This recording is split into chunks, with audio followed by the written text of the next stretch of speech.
Imagina una mujer marcada por el desprecio y la vergüenza que encuentra la redención y se convierte en la voz de la salvación para toda una ciudad. Ella vivió 5 matrimonios fracasados, cargaba el peso del juicio social y caminaba bajo el sol abrasador del mediodía para evitar miradas curiosas. Pero en un encuentro breve, aunque monumental, su vida fue trastocada por completo. Dejó su cántaro y corrió a proclamar: «Venid, ved a alguien que me reveló todo lo que hice». Esta es la historia que redefinirá tu visión sobre el poder del amor y la gracia de Cristo. Prepárate para presenciar cómo Dios puede usar a la persona más improbable para encender una llama de esperanza en toda una comunidad. Si esta introducción ya te ha tocado, deja un like en este video y suscríbete al canal para más historias bíblicas que transformarán tu perspectiva de vida. Dinos en los comentarios de qué ciudad o país nos estás viendo. En las páginas eternas de la Biblia encontramos narrativas que trascienden el tiempo y tocan el alma humana. Una de estas es el encuentro de Jesús con la mujer samaritana, registrado en el Evangelio de Juan, capítulo 4. Para comprender la profundidad de este momento, necesitamos viajar al primer siglo, una época donde las barreras sociales y religiosas eran como montañas infranqueables. Judíos y samaritanos eran enemigos ancestrales. Los judíos consideraban a los samaritanos impuros, descendientes de matrimonios mixtos. La enemistad era tan profunda que los judíos ortodoxos preferían tomar rutas más largas para evitar pasar por territorio samaritano. Pero la Biblia nos revela un detalle crucial, y le era necesario pasar por Samaria. Juan 4:4. Esta necesidad no era geográfica, sino divina. Era un encuentro predestinado, una cita agendada desde la eternidad para transformar la historia de una mujer, cuyo nombre ni siquiera conocemos, pero cuyo testimonio resonaría por siglos. La decisión de Jesús de pasar por Samaria era una declaración profética. El reino de Dios no conoce fronteras étnicas, culturales o religiosas. Él vino para derribar los muros que el pecado y el orgullo humano habían construido. Era aproximadamente la hora sexta, nuestro mediodía, cuando el sol abrasador palestino golpeaba con fuerza implacable la tierra árida de Samaria. Jesús, cansado del viaje, se sentó junto al pozo de Jacob, un lugar cargado de historia y significado. Este pozo, con más de 30 metros de profundidad, excavado en roca sólida, no era simplemente una fuente de agua, sino un símbolo de la provisión divina a través de las generaciones. Había sido testigo de oraciones, alegrías y encuentros que habían marcado la historia del pueblo de Dios. Sus discípulos habían ido a la ciudad a comprar alimentos, dejando a Jesús solo. Esta soledad no fue casualidad. Fue divinamente orquestada para un encuentro que revelaría el amor incondicional de Cristo por toda la humanidad, sin distinción. La ausencia de los discípulos era crucial, permitiendo la privacidad e intimidad necesarias para que un alma herida pudiera abrirse sin temor al juicio. Fue entonces cuando ella apareció, una mujer samaritana, cargando su cántaro bajo el sol abrasador del mediodía. Su presencia a esa hora inusual nos dice mucho sobre su situación. Las mujeres generalmente venían al pozo en las horas más frescas, en grupos, para socializar. Pero ella venía sola, evitando deliberadamente el encuentro con otras mujeres de su comunidad. Su soledad nos hablaba de un corazón herido, de una vida marcada por el rechazo y la vergüenza. Más tarde descubriríamos el porqué. Había tenido 5 maridos y vivía con un hombre que no era su esposo. En una sociedad donde la reputación femenina lo era todo, ella había perdido no solo su honor, sino también su lugar en la comunidad. Las miradas de juicio, los susurros a sus espaldas, la exclusión social, Todo esto la había llevado a buscar el agua cuando sabía que estaría sola. La carga que llevaba no era solo física. Su cántaro de agua era pesado, pero la carga emocional y espiritual en su corazón era mucho más pesada. Cada paso era un recordatorio de su aislamiento, de las decisiones que había tomado y de las consecuencias que enfrentaba. Había buscado amor en lugares equivocados, confiado en personas que la habían defraudado y ahora caminaba sola bajo el sol implacable de su realidad. Cuando llegó al pozo y vio a Jesús sentado allí, probablemente sintió una mezcla de sorpresa y aprehensión. Un hombre judío allí en Minnocentuns, su lugar de refugio. Los encuentros entre judíos y samaritanos rara vez eran amistosos, y para una mujer de su reputación, cualquier encuentro con un extraño podría resultar en más dolor y humillación. Pero había algo diferente en la presencia de este hombre. No había dureza en su mirada, ni desprecio en su postura. Había una calma, una paz que emanaba de él. Jesús, dame de beber. Juan 4:7. La mujer no pudo ocultar su sorpresa. Mujer, ¿cómo tú, siendo judío, me pides a mí de beber, que soy mujer samaritana? Juan 4:9. Su pregunta revelaba siglos de división y prejuicio. Un rabino judío no debía hablar con una mujer en público, mucho menos con una samaritana. Era una transgresión de múltiples normas sociales y religiosas. Pero Jesús, el gran transgresor de barreras humanas, había venido precisamente para derribar esos muros. En lugar de rechazo, encontró aceptación. En lugar de desprecio, encontró respeto. Jesús no solo le estaba pidiendo un favor, sino que lo estaba haciendo de una manera que reconocía su dignidad humana. La respuesta de Jesús fue enigmática y provocadora. Jesús, si conocieras el don de Dios y quién es el que te dice, dame de beber, tú le pedirías, y él te daría agua viva. Juan 4:10. La mujer, inicialmente confundida, se preguntaba cómo este hombre podría darle agua viva sin tener siquiera con qué sacarla del pozo. Las palabras de Jesús contenían una revelación progresiva. Primero, el don de Dios, luego, su propia identidad, y finalmente, el agua viva, un concepto que trascendía completamente su comprensión, pero que tocaba algo profundo en su alma sedienta. Mujer, Señor, no tienes con qué sacarla, y el pozo es hondo. ¿De dónde, pues, tienes el agua viva? ¿Acaso eres tú mayor que nuestro padre Jacob, que nos dio este pozo, del cual bebieron él, sus hijos y sus ganados? Juan 4:11-12. En su pregunta había un dejo de desafío, pero también una búsqueda genuina de comprensión. Jesús, con paciencia infinita, continuó revelando la naturaleza de su oferta. Jesús, cualquiera que bebiere de esta agua volverá a tener sed, mas el que bebiere del agua que yo le daré no tendrá sed jamás, sino que el agua que yo le daré será en él una fuente de agua que salte para vida eterna. Juan 4:13-14. Estas palabras debieron haber tocado algo profundo en el corazón de esta mujer. Ella había venido al pozo buscando agua para su cuerpo, pero Jesús le estaba ofreciendo agua para su alma sedienta. La metáfora del agua viva tocaba el corazón de la condición humana. Todos experimentamos sed espiritual, un vacío profundo que anhelamos llenar.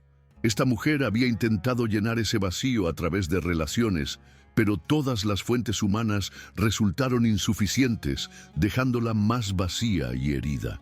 La promesa de Jesús no era solo satisfacción permanente, sino una fuente dinámica y viva que continuamente proveería vida y renovación.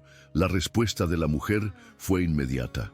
Mujer, Señor, dame esa agua para que no tenga yo sed, ni venga aquí a sacarla. Juan 4:15. En estas palabras podemos percibir tanto su deseo genuino como su comprensión aún limitada. Ella seguía pensando en términos físicos, una solución práctica a su problema diario. Pero Jesús, el maestro de la pedagogía divina, sabía exactamente cómo llevar su corazón desde lo físico hacia lo espiritual. Jesús: ve, llama a tu marido y ven acá. Juan 4:16. Esta aparente petición simple era, en realidad, una revelación divina. Jesús estaba llevando la conversación hacia el corazón del problema de esta mujer, hacia el área de su vida donde más necesitaba sanidad y restauración. Mujer: no tengo marido. Juan 4:17. Su respuesta era técnicamente cierta, pero ocultaba una historia compleja de relaciones rotas y esperanzas frustradas.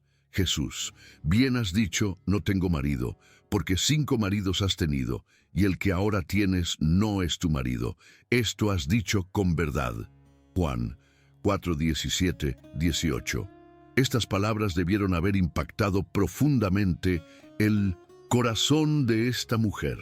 Aquí estaba un extraño que conocía los detalles más íntimos y vergonzosos de su vida, pero que no los había expresado con condenación, sino con una mezcla de verdad y gracia. El conocimiento de Jesús sobre su vida no era el conocimiento frío de un juez, sino el conocimiento cálido de un Salvador. Él veía más allá de las acciones, hacia las motivaciones, más allá de los errores, hacia las necesidades. La reacción de la mujer fue de asombro y reconocimiento. Mujer: Señor, me parece que tú eres profeta. Juan 4:19. Esta declaración marcó un punto de inflexión. Ella había comenzado viendo a Jesús como un judío cualquiera, luego como alguien que podría tener acceso a agua especial, y ahora lo reconocía como un profeta. Los samaritanos esperaban la venida del Mesías como un profeta similar a Moisés. La mujer, quizás intentando desviar la conversación de su vida personal o genuinamente curiosa, planteó una pregunta religiosa.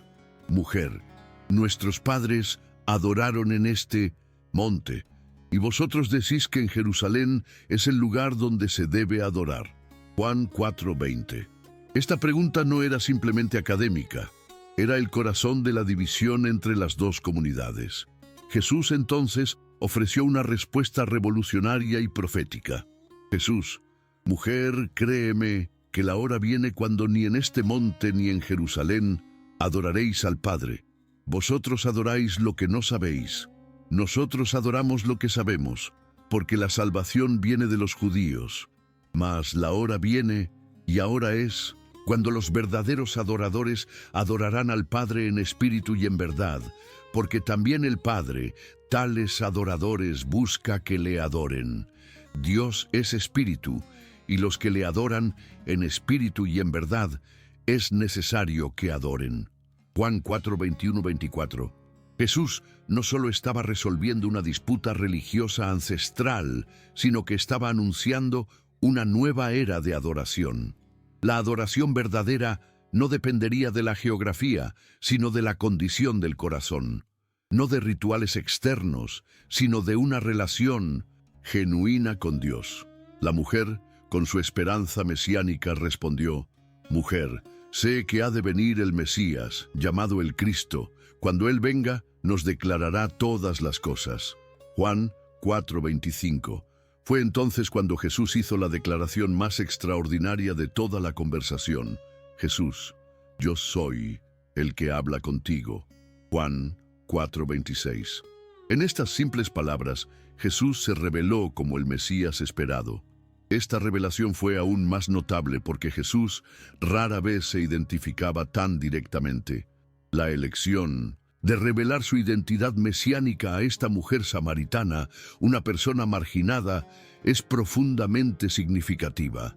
Él no escogió a los líderes religiosos o a los poderosos, sino a una mujer herida, demostrando que el amor de Dios alcanza a todos. En ese momento crucial, llegaron los discípulos de la ciudad y se maravillaron de que Jesús estuviera hablando con una mujer. Juan 4:27.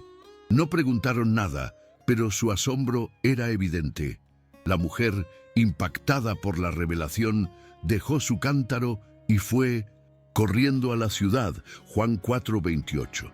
El detalle de que dejara su cántaro es profundamente significativo. Ella había encontrado algo mucho más valioso que el agua física. Su carrera hacia la ciudad revelaba la urgencia de su mensaje. No caminó, corrió, fue inmediatamente. Su mensaje a los ciudadanos de la ciudad fue simple, pero poderoso. Mujer, venid, ved a un hombre que me ha dicho todo cuanto he hecho. ¿No será este el Cristo?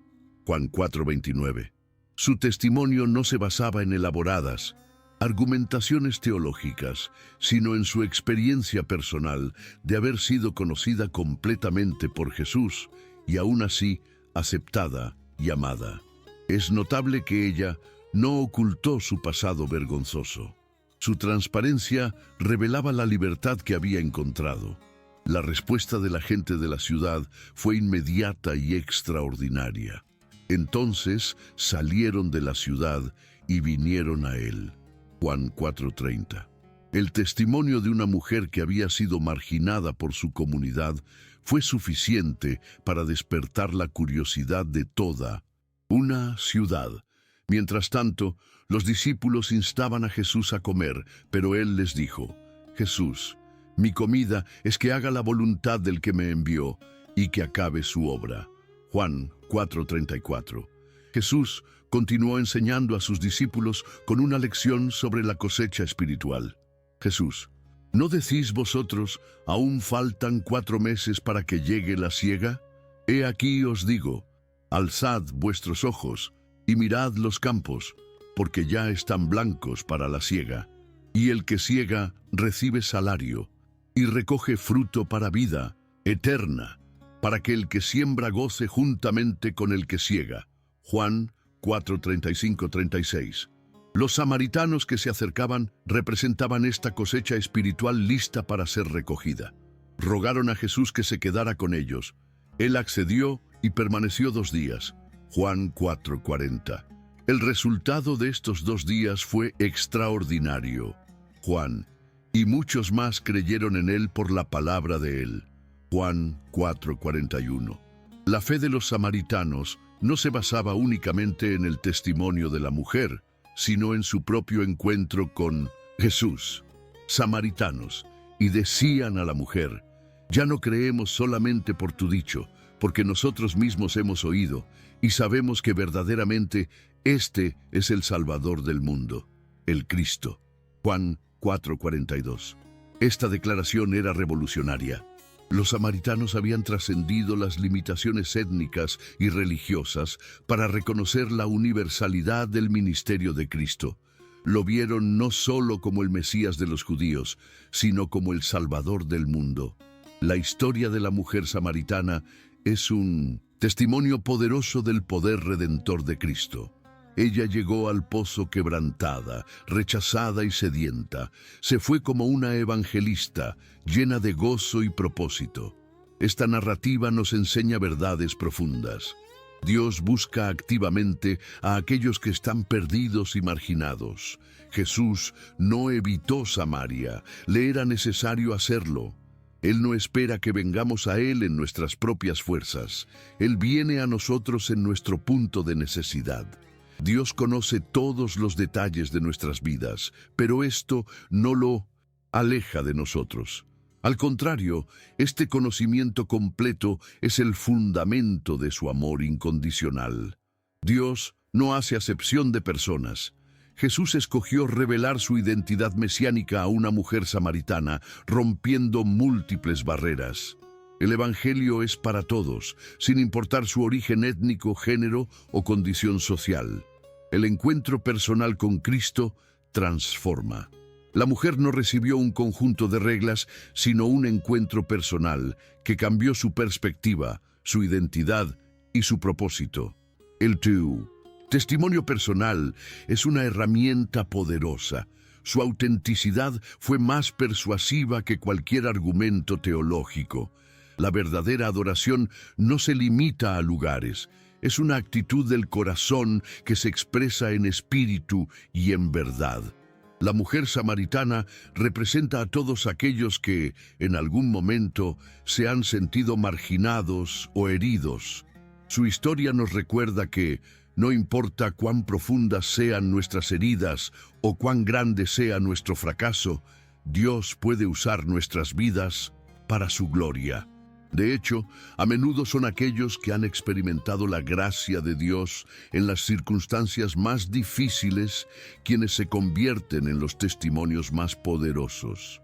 En un mundo sediento de amor, aceptación y propósito, la historia de la mujer samaritana nos recuerda que Jesús sigue ofreciendo agua viva a todos aquellos que se acercan a Él con fe.